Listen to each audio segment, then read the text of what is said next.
Are you tired of stinky, worn-out collars and having to replace them often? Well, Regal's waterproof dog collar is stink-proof and comes with a vinyl-coated webbing which makes it sturdy and durable. It's made from a synthetic material that is virtually indestructible. It also has a safety ring, which protects your dog from jerks or pressure when caught on an obstacle. So, invest in this top-quality collar that will last you and your furry friend for years.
Next, fit the neck strap.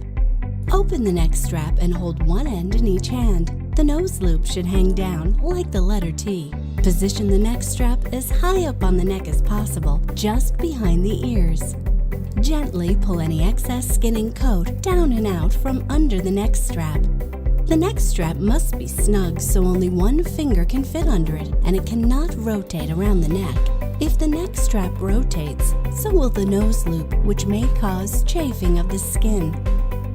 Remove the head collar neck strap and prepare to fit the nose loop. When fitting the nose loop, have some tasty treats ready. Pull the nose loop up through the center bar ring. Hold the nose loop open and feed a treat through the loop. You want to encourage your dog to place his nose through the loop by offering a treat. Snap the neck strap high on the neck at its pre-fitted position. Make final adjustments to the nose loop by sliding the snap clamp up or down to adjust. With your thumb and index finger, pinch the nose loop underneath the snap clamp, temporarily holding it. Test fit the nose loop by pulling it forward. When it touches the beginning of the fleshy part of the nose, but is not so loose that you can pull it off the nose, close snap clamp by pressing down on the tab. You'll hear a snap as it locks. For the final fit, when properly fitted and viewed from the side, the head collar will resemble a V and the center bar will rest above the tracheal area. Finally, connect the leash to O-ring. Thanks for watching our video. Don't forget to subscribe our channel and press the bell icon to get more videos like this.